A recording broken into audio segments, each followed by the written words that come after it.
Hello friends, नमस्कार and welcome to समाधान। साथियों, उम्मीद है कि आप सब अच्छे होंगे और स्टडी भी आपके अच्छे से चल रही होगी। साथियों, यहाँ पे Bihar SSC second inter level परीक्षा को लेकर लाखों अभ्यर्थियों का इंतजार है कि आखिर हमारा एग्जामिनेशंस कब होगा। तो यहाँ पे न्यू अपडेट है, हम लोग इसको समझेंगे। एग्ज़ाम में आखिर क्यों देरी हो रही है और अभ्यर्थियों को अभी क्या करना चाहिए। तो आइए यहाँ पे सारे अपडेट्स को एक एक करके समझते हैं हम लोग। जैसा कि आप सबको पता है साथियों कि बीएसएससी ने नोटिस दिया कि आपका 18 जनवरी से आपका 18 फरवरी तक फॉर्म में सुधार कर सकते हैं आवश्यक, या जो भी डॉक्यूमेंट्स है उसको अपलोड करना है। तो इस लिंक के माध्यम से अगर आपने नहीं किया है तो कर लीजिए। इसके रिगार्डिंग हमने आपको एक वीडियो के माध्यम से बताया था कि कैसे आपको फॉर्म में एडिट करना है, और अगर सारे डिटेल्स सही है तो कैसे आपको डॉक्यूमेंट्स अपडेट करने हैं वहाँ पे। तो वो वीडियो नहीं देखा है तो आप लोग देख लीजिए। मेन यहाँ पे मुद्दा आता है कि आखिर एग्जामिनेशंस कब होंगे, चूँकि यहाँ पे लगभग आपके 25 से 28 लाख जो फॉर्म है, इन सभी अभ्यर्थियों के लिए सबसे बड़ा मुद्दा है सेंटर को अ, यहाँ पे उपलब्ध कराना। इतने बड़े पैमाने पे एग्जामिनेशंस ये कंडक्ट कराया जाएगा, चूँकि आपने देखा कि जो सीजीएल 3 का एग्जामिनेशन था उसमें 9 लाख अभ्यर्थी थे, तब भी उसमें आपका 3 बार एग्ज़ाम चला 2-2 शिफ्ट में।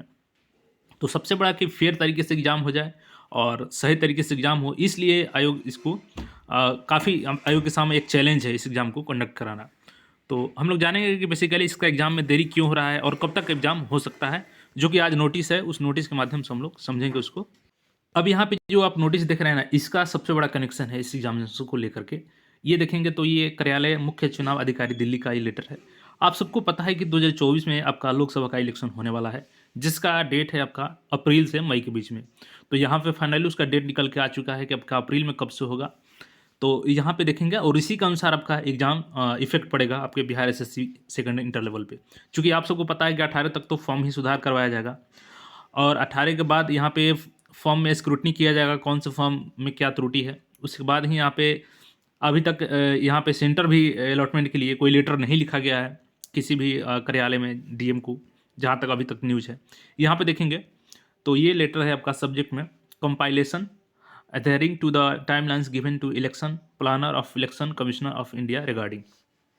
अब यहाँ पे दिया गया है कि I am directed to draw your kind attention to the election planner issued by the Election Commission of India, in which various activities in the build up to the election has been giving along with timelines, duration for each activity to start and to be completed for to ensuring general election to the Lok Sabha 24.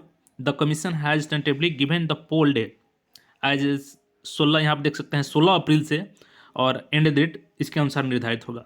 अब चूंकि आपका अप्रैल में 16 से ही election शुरू हो जाएगा, तो 16 से इलेक्शन शुरू होगा तो इसके पहले से आपको प्लान वहाँ पे सारा प्रशासनिक तौर पे देखा जाएगा काम कैसे क्या वहाँ पे करना है, सारा चीज़ पहले से अलॉटमेंट होगा इसमें, तब जाकर 16 का इलेक्शन होगा। तो अप्रैल में तो बिल्कुल इन आयोग के पास समय नहीं मिलेगा। जो भी समय है आयोग के पास वो मार्च का समय है। अब मार्च का समय है तो 18 तक आपका ये फॉर्म सुधार होगा, उसके बाद स्क्रूटनी होगा, और अभी तक कोई लेटर नहीं लिखा गया है। तो ऐसे में अब जो मार्च का संभावना बन रहा था वो काफ़ी मुश्किल लग रहा है कि आपके एग्जामिनेशंस मार्च में हो पाए। हालांकि आयोग चाहे तो अभी मौका है, लेकिन अभी तक लेटर नहीं लिखा गया है। तो ये अब अप्रैल में जब इलेक्शन स्टार्ट होगा तो क्या मई में संभव है? तो यहाँ पे देखेंगे तो आपको क्लियर हो जाएगा कि मई भी आपका संभव नहीं है। जैसे कि आपको बता दें कि जो 2019 का चुनाव हुआ था वो 7 चरणों में हुआ था, और वो 11 अप्रैल से ही शुरू हो गया था और 19 अप्रैल तक हुआ था, और उसका फाइनल जो है रिजल्ट यहाँ पे 23 मई तक किया गया था। तो यानी प्रशासन यहाँ पे 23 मई तक तो बिल्कुल प्रशासनिक व्यवस्था दुरुस्त रखना होता है। तो इसके बीच कोई दूसरा काम हो नहीं पाएगा, क्योंकि एग्जामिनेशंस भी फेयर तरीके से कराने हैं, छात्र भी काफ़ी अधिक संख्या में हैं। तो यहाँ पे जब मात्र 7 चरणों में कराया गया था और 11 अप्रैल से, तो पूरा मई तक आ गया था। तो यहाँ पे आपका ऑलरेडी 16 अप्रैल से शुरू हो रहा है, तो पूरा मई आपका यहाँ पे बिल्कुल समय नहीं मिलेगा, जून में ही आपको संभव है। तो अब यहाँ पे अगर आयोग तत्परता दिखाती है, अगर बिल्कुल वो छात्रों के साथ यहाँ पे एग्ज़ाम कंडक्ट करा के उनको जॉब जल्दी से देना है, तो आयोग कुछ भी कर सकती है। लेकिन अभी तक जहाँ तक जो न्यूज़ आ रही है कि अभी तक कोई भी लेटर नहीं लिखा गया है सेंट्रल अलॉटमेंट को लेकर के। तो इतने जल्दी अगर चूँकि 18 फरवरी के बाद फॉर्म का स्क्रूटनी होगा और उसके बाद अगर लेटर लिखा जाता है, तो हो सकता है कि सेंटर मिलने में दिक्कत हो।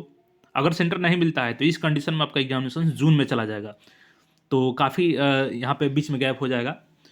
तो यहाँ पे अब मेन सवाल आता है कि छात्र क्या करे। तो देखिए, आपको जब तक कोई नोटिस नहीं आ जाता है, चूँकि अभी तक कोई तो संभावना है नहीं, तो आपको तैयारी मार्च के अनुसार करना है क्योंकि देखिए तैयारी अगर आप मार्च के अनुसार करते हैं तो पहले से आप तैयार रहेंगे तो अगर एग्ज़ाम बाय द वे हो जाता है तो आपको कोई दिक्कत नहीं होगी, लेकिन नहीं भी होता है तो आपको समय जो मिलेगा उसको अच्छे से यूटिलाइज़ कर सकते हैं। तो यहाँ पे तो संभावना जो बन रही है कि अब मार्च में आपका बहुत कम संभावना बचा है एग्जामिनेशंस होने में। फरवरी में कोई समय नहीं है, मात्र मार्च में ही संभव है, और मार्च में भी अभी तक कोई लेटर लिखा ही नहीं गया है सेंटर के लिए। तो सेंटर भी, क्योंकि 1 महीने पहले से सेंटर उपलब्ध कराना होता है, तो अब संभावना जो बन रही है कि आपका हो सकता है कि एग्जामिनेशंस जून में हो, लेकिन आप लोग मार्च को लेकर के चलें। बाकी जो भी अपडेट होगी हम आपको फिर से अपडेट करेंगे। बाकी अपडेट्स के लिए चैनल से जुड़े रहें और पढ़ाई अच्छे से करते रहें। धन्यवाद।